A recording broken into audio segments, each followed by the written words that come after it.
જય સ્વામિનારાયણ. શ્રી સ્વામિનારાયણ વિદ્યાસાગર સ્કૂલના ઓનલાઈન શિક્ષણમાં આપ સૌ વિદ્યાર્થી મિત્રોનું હાર્દિક સ્વાગત કરું છું. વિદ્યાર્થી મિત્રો, બધાને હેપી ન્યુ યર. આ નવું વર્ષ આપણા માટે ઉત્તરોત્તર પ્રગતિ કરાવે તેવું રહે અને આપ સફળતાના શિખરો પાર કરો, ખૂબ મહેનત કરો,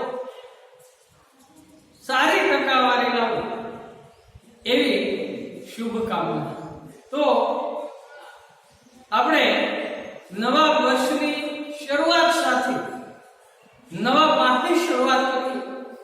ભૂગોળ વિષયની અંદર આપણે સહપાઠ પૂરા કર્યા અને આજે 7મો પાઠ એ આપણા માટે ખૂબ જ મહત્વનો છે, વ્યાપાર. તો આ પાઠનું નામ છે વ્યાપાર. તો વિદ્યાર્થી મિત્રો, ભારત પ્રાચીન સમયથી જ ત્રણેય બાજુએ દરિયા કિનારો ધરાવે છે. પૂર્વે બંગાળાની ખાડી, પશ્ચિમમાં અરબ સાગર અને દક્ષિણમાં હિન્દ મહાસાગર.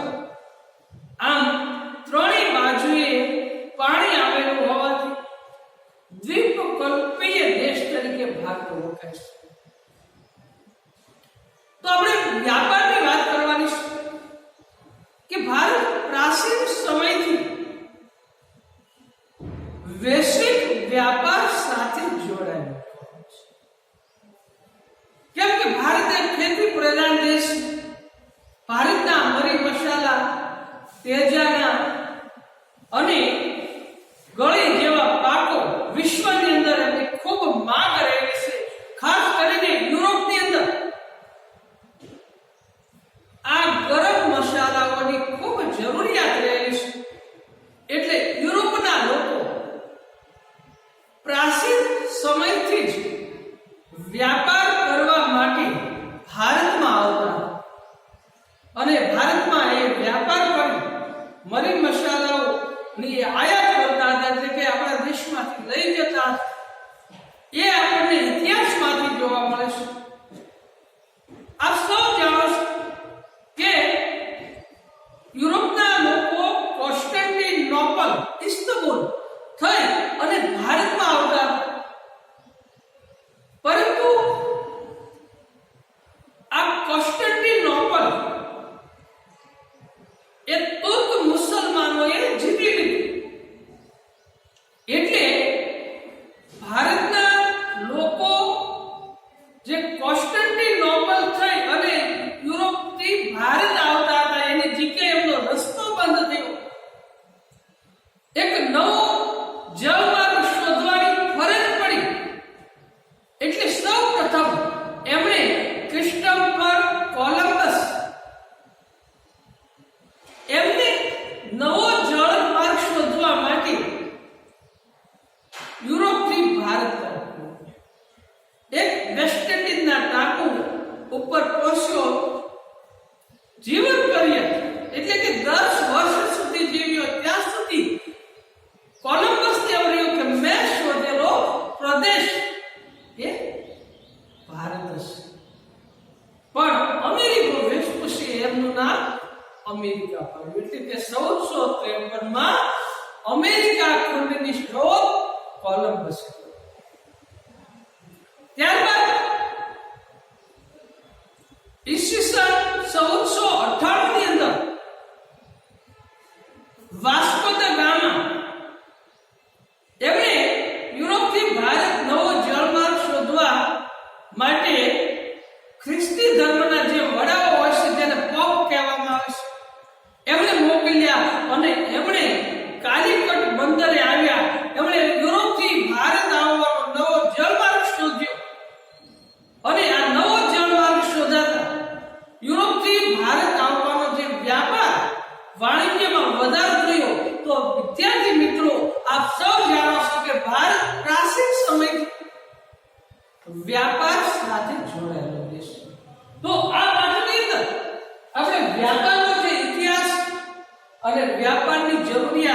એમની વાત કરવાની છે. તો જોઈએ પ્રકરણ 3 અને પ્રકરણ 4 માં દ્વિતીય પ્રવૃત્તિઓ અને તૃતીય પ્રવૃત્તિઓમાં આપણે વ્યાપાર વિશે જાણકારી મેળવી છે. તો વિદ્યાર્થી મિત્રો, માનવીની આ પ્રાથમિક પ્રવૃત્તિ, દ્વિતીય પ્રવૃત્તિ, તૃતીય પ્રવૃત્તિ, ચતુર્થ પ્રવૃત્તિ અને પંચમ પ્રવૃત્તિ, આ 5 પ્રકારની માનવીની પ્રવૃત્તિઓ છે. પ્રાથમિક પ્રવૃત્તિની અંદર ખેતી, પશુપાલન, મરઘા બતકાવ છે, મત્સ્ય ઉદ્યોગ જેમનો સમાવેશ થાય છે. જ્યારે દ્વિતીય પ્રવૃત્તિની અંદર તમામ પ્રકારના ઉદ્યોગોનો સમાવેશ થાય છે. નાની એવી કાકડીથી માંડી અને જમ્બો જેટ સુધી જે ઉદ્યોગો છે એમનો દ્વિતીય પ્રવૃત્તિમાં સમાવેશ થાય છે. તૃતીય પ્રવૃત્તિ એટલે માનવીની સેવા, જેમ કે વકીલ, ડોક્ટર, શિક્ષક, પ્લમ્બર, આ બધા જે સેવાઓ આપે છે બદલામાં વેતન પ્રાપ્ત કરે છે. તો એમને માનવીની તૃતીય પ્રવૃત્તિ કહેવામાં આવે છે. ચતુર્થ પ્રવૃત્તિમાં માનવીની સેવાઓ પણ સંશોધનો, એટલે કે જે કે નવા સંશોધનો થાય છે, નવા યંત્રોની શોધ થાય છે, તો આ સંશોધન કરનાર એ ચતુર્થ પ્રવૃત્તિમાં સમાવેશ થાય છે.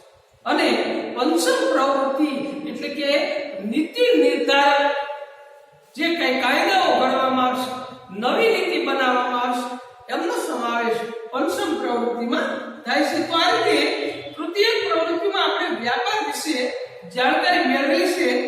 તમે જાણો છો કે વસ્તુઓ અને સેવાઓની સ્વૈચ્છિક આપલેને વ્યાપાર કહે છે. તો વિદ્યાર્થી મિત્રો, વ્યાપાર એટલે શું? તો કે વસ્તુઓ અને સેવાઓની સ્વૈચ્છિક આપલેને વ્યાપાર કહેવામાં આવશે.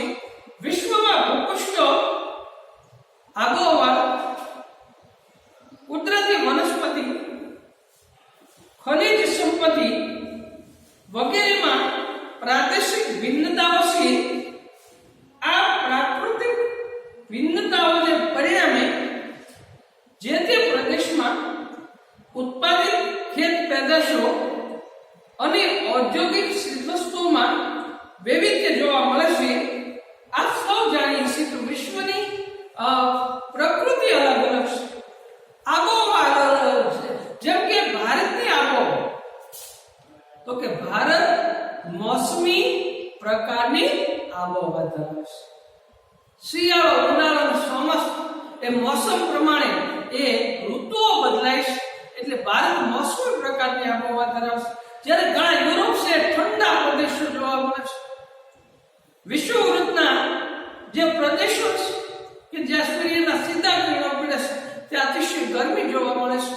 તો આમ જુદી જુદી આબોહવા હોવાને કારણે ચીજવસ્તુમાં પણ ભિન્નતા જોવા મળે છે. જેમ કે ભારતની વાત કરીએ તો ભારતમાં પણ જુદા જુદા રાજ્યોમાં જુદા જુદા પાક થાય છે. જેમ કે સફરજન તો કાશ્મીરની અંદર થાય છે.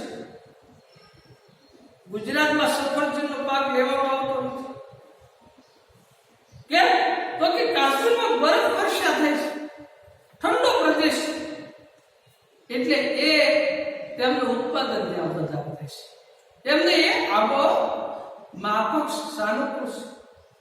ચા અને કોફીના પાકો અસમ અને મેઘાલય, મણિપુર, મિઝોરમ એ પ્રદેશોમાં થાય છે. તો આ એક દેશમાં જો જુદા જુદા પાકો લેવાતા હોય તો વિશ્વ લેવલે આપણે જુદા જુદા પાકો લેવામાં આવશે. એટલે કે વ્યાપારની આયાત નિકાસ દ્વારા વ્યાપાર. એ રીતે ખનિજો, જમીનની અંદર જ્યાં ખનિજો છે, જેમ કે સોનાની ખાણો આફ્રિકાની અંદર આવે છે, ગુજરાતમાં છે, પણ એનું પ્રમાણ ઓછું જોવા મળે છે. તો આ રીતે ખનિજો, ખનિજ તેલ, આપણે જોઈએ કે અખાતી દેશો જેને કહેવાય ઈરાન, કુવેત, જોર્ડન, સિરિયા, તેમાં ખનિજ તેલ પ્રાપ્ત થાય છે. એટલે કે પેટ્રોલ, ડીઝલ, એને રિફાઇનર કરી પેટ્રોલ ડીઝલ બનાવવામાં આવે છે અને એ આજે પ્રવાહી સ્વરૂપે આવવામાં આવે છે. તો આ રીતે ચીજવસ્તુ દરેક દેશની અંદર અલગ અલગ હોવાથી વ્યાપાર વાણિજ્યનો વિકાસ. તો ઔદ્યોગિક ચીજવસ્તુમાં વૈવિધ્ય જોવા મળે છે. જુદા જુદા દેશોની ચીજવસ્તુઓની અને સેવાઓની જરૂરિયાત જુદી જુદી હોય છે. જ્યારે ચીજવસ્તુઓ અને સેવાઓની આપણે જુદા જુદા દેશોની વચ્ચે થાય છે ત્યારે તેને આંતરરાષ્ટ્રીય વ્યાપાર કહેવામાં આવશે. તો એક દેશ બીજા દેશ સાથે વ્યાપાર કરે છે. જેમ કે ભારત પોતાના જે ખેતીના પાકો અથવા ગરમ મસાલાઓ એ અમેરિકામાં મોકલે છે. જાપાનની ઘડિયાળો ભારતમાં આવે છે. જાપાનમાંથી મોબાઈલ ભારતમાં આવે છે. તો આ આંતરરાષ્ટ્રીય વ્યાપાર કરે છે. એટલે કે એક દેશ બીજા દેશ સાથે વ્યાપારથી જોડાય છે. દેશની અંદર થતી સેવા અને વસ્તુની આપલેને આંતરિક વ્યાપાર કહેવામાં આવે છે. આંતરિક વ્યાપાર તો ગુજરાતમાંથી જે ચીજવસ્તુ જેમ કે કપાસ, ગુજરાતમાં કપાસનું ઉત્પાદન વધારે એ કાશ્મીરમાં જાય અથવા પંજાબના ઘઉં ગુજરાતમાં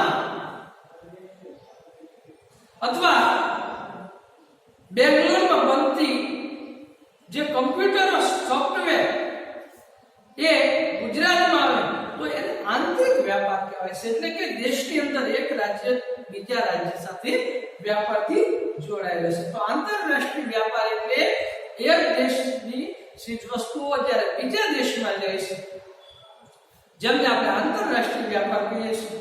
જ્યારે આંતરિક વ્યાપાર એટલે એક રાજ્યમાંથી બીજા રાજ્યમાં અથવા એક ગામમાંથી બીજા ગામમાં અથવા તાલુકામાંથી જિલ્લામાં જ્યારે ચીજવસ્તુ વેચાણ થઈ જાય છે જ્યારે આને આંતરિક વ્યાપાર કહેવામાં આવે છે. તો વિદ્યાર્થી મિત્રો, આપણે વ્યાપારનો ઇતિહાસ જોયો કે ભારત પ્રાચીન સમયથી વ્યાપાર સાથે જોડાયેલો છે. તો વ્યાપારનો ઇતિહાસ એમની આપણે વાત કરીએ કે પ્રાચીન સમયમાં લાંબા અંતર સુધી વસ્તુઓનું પરિવહન સલામત ન હતું. આપણે જોઈએ કે પ્રાચીન સમયની અંદર એવી ટેકનોલોજી નહોતી, પરિવહનના સાધનો નહોતા. આપ સૌ જાણીએ છીએ કે 1825માં ઇંગ્લેન્ડની અંદર રેલવેની શરૂઆત થઈ. ઈસવીસન 1853માં મુંબઈથી થાણા રેલવેની શરૂઆત થઈ અને ધીમે ધીમે પરિવહનની શરૂઆત થઈ. એ પહેલા પરિવહન ન હતું, પશુઓ દ્વારા પરિવહન કરવામાં આવતું હતું. તેથી મહદઅંશે વ્યાપાર સ્થાનિક બજારો પૂરતો સીમિત હતો. વાહન વ્યવહાર ન હોવાથી એક ચીજવસ્તુને બીજા જગ્યાએ લઈ જવી માટે વાહન વ્યવહાર ન હતો એટલે બજાર પૂરતો સીમિત હતો. લોકો મૂળભૂત જરૂરિયાતો તો માનવીની જે પ્રાથમિક જરૂરિયાતો છે ખોરાક અને વસ્ત્ર માટે ખર્ચ કરતા હતા. આદિમ સમાજમાં વ્યાપારનું પ્રારંભિક સ્વરૂપ વિનિમય વ્યવસ્થા છે. એટલે કે બદલામાં જેમ કે દુકાનદારને અનાજ આપે તો એના બદલામાં એ અન્ય ચીજવસ્તુ આપતા હતા. વિનિમય પ્રથા, પૈસા નહોતા. ખેડૂત છે એ પોતે અનાજ આપીને દુકાનદાર પાસેથી અન્ય ચીજવસ્તુઓ લેતો. તો આની વિનિમય વ્યવસ્થાથી જેમાં વસ્તુઓની પ્રત્યક્ષ આપલે કરવામાં આવતી હતી. આજે પણ ભારતના કેટલાક અંતરિયાળ વિસ્તારોમાં જરૂરિયાત મુજબની વસ્તુઓની આપલે થાય છે. ગુવાહાટીથી 32 કિમી દૂર જાગીર રોડ પાસે જોનબિલ ખાતે મેળો ભરાય છે જ્યાં વિનિમય વ્યવસ્થા આજે પણ પ્રવર્તે છે. એટલે કે પૈસાથી નહીં પણ વસ્તુના બદલામાં વસ્તુ પ્રાપ્ત થાય છે. તો આસામની અંદર જે ગુવાહાટી આવેલું છે ત્યાંથી 32 કિલોમીટર જાગીર રોડ ઉપર જોનબિલ ખાતે એક મેળો ભરાય છે. ત્યાં ચીજવસ્તુઓ ની વિનિમય વ્યવસ્થા જોવા મળશે. અહીં ત્યાંના નિવાસીઓ પોતાની વસ્તુઓનું જરૂરિયાત મુજબ આદાન પ્રદાન પણ કરે છે. તો વિદ્યાર્થી મિત્રો, આ રીતે વ્યાપારનો ઇતિહાસ એમની વાત આપણે આવતીકાલે કરીશું. પણ નવા વર્ષથી આપણે કંઈક સંકલ્પ કરી આપણે સ્કૂલે આવી શકતા નથી. આપ સૌ જાણો છો કે ભાઈ 23મી તારીખથી સ્કૂલો ખોલવી એવી સરકારે જાહેરાત કરી હતી. પરંતુ કોરોના જે મહામારી છે એના કેસો વધતા ગુજરાતની અંદર લગભગ 1300 થી વધારે કેસો એક દિવસમાં આવતા હોવાથી રાતોરાત નિર્ણય બદલી સ્કૂલો અમુક ટાઈમ સુધી ફરીવાર ઓનલાઈન શિક્ષણ આપશે એવી જાહેરાત કરી. એટલે આપણે ઓનલાઈન શિક્ષણ શરૂ કર્યું છે. જે રીતે પ્રત્યક્ષ બેસીને અભ્યાસ કરો છો એ જ રીતે તમને ફોનમાં પણ અભ્યાસ કરવા મળે છે. તો સારી રીતે અભ્યાસ કરજો. અગાઉના જે પાઠો આપણે પૂરા કર્યા છે પ્રથમ સંક્રાંત પરીક્ષા સુધી એ પાકી નોટબુકમાં ઉતારતા જજો. અને સાથે સાથે જે કંઈ ગૃહ કાર્ય આપવામાં આવે છે એ પણ કરતા જજો. અને કોઈ પણ મુશ્કેલી હોય, કંઈ ન સમજાતું તો એ બધી બાબતો એક નોટબુકની અંદર લખતા જજો કે જેથી કરીને આપણે જ્યારે સ્કૂલે આવીએ ત્યારે આપણે શિક્ષકને પૂછીશું. તો આ બધી બાબતનું ધ્યાન રાખજો. તો નવા વર્ષના સીતારામ, જય સીતારામ, જય સ્વામિનારાયણ.